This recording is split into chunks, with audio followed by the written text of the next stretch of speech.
శ్రీకాకుళం జిల్లా Palasa railway contract ఉద్యోగులు మాట్లాడుతూ వారికి పనికి తగ్గ వేతనం ఇవ్వటం లేదని, పని వేళలు రోజుకు 8 గంటలు ఉంటే 16 గంటలు వాడుకుంటున్నారని, దానికి తగ్గ వేతనం ఇవ్వటం లేదని ఇదే విషయంపై అధికారులను సంప్రదించగా పొంతనలేని సమాధానాలు చెబుతూ సిబ్బందిని ఎలా పడితే అలా తిడుతూ అవసరమైతే విధుల నుంచి తొలగిస్తామని బెదిరిస్తున్నారని అన్నారు.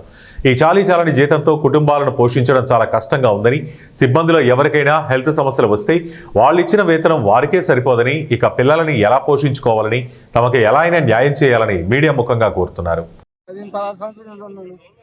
బీపీ డౌన్ అయిపోయి పడిపోయాను, కోమాకి వెళ్ళిపోతే కనీసం డబ్బులు ఇస్తాము చేస్తామని లేదు. బీపీ డౌన్ అయిపోయి పడిపోతే కనీసం ఎత్తుకుని తీసుకుని మా పిల్లలు గ్రౌండ్లో ఉంటారు, పిల్లలు పట్టుకుని చెప్పే వాళ్ళు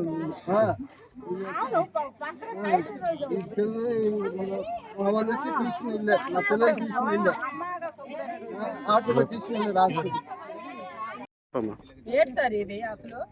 ఏం అడిగితే మీరు రాకండి, మీరు డ్యూటీలు చేయకండి, మేము ఇంకెవరికో కొత్త వాళ్ళకి పెట్టుకుంటామని మాట్లాడతారు. మరి మేమేట అయిపోవాలి సార్?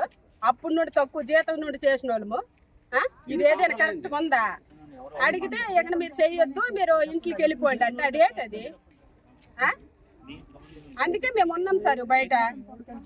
జీతం తక్కువనే మేము ఉన్నాం సార్. మా సూపర్వైజర్లకి మధ్యన నింద అయ్యొద్దు, మేమే ఉన్నాము. మా జీతాలు తక్కువనే మేము ఉన్నాము. ఇప్పుడు ఎంత ఇస్తున్నారు అంటే ఆ డ్యూటీ చేయమంటే చేస్తున్నాం, మేము డబుల్ డ్యూటీకి రండి అంటే వస్తున్నాము. కానీ కష్టపడుతున్నాం కదా సార్, మేము కూడా మా గురించి కూడా ఆలోచించాలి కదా. ఇది ఎంతవరకు నిద్ర లేకుండా ఉంటున్నాం ఇక్కడ పనులు చేసుకొని, మీరు చూస్తున్నారు కూడా. 18,000 అయితే 6,000 7,000 ఇస్తున్నారు. కుక్కలకి ఎంత ఇవ్వాలి సార్ ఒకసారి చెప్పండి సార్? వాళ్ళు ఏది వండమంటే అది వండుతున్నారు.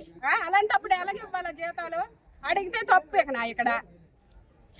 ఇది సార్ మా పొజిషన్, మా జీతాల గురించి మేము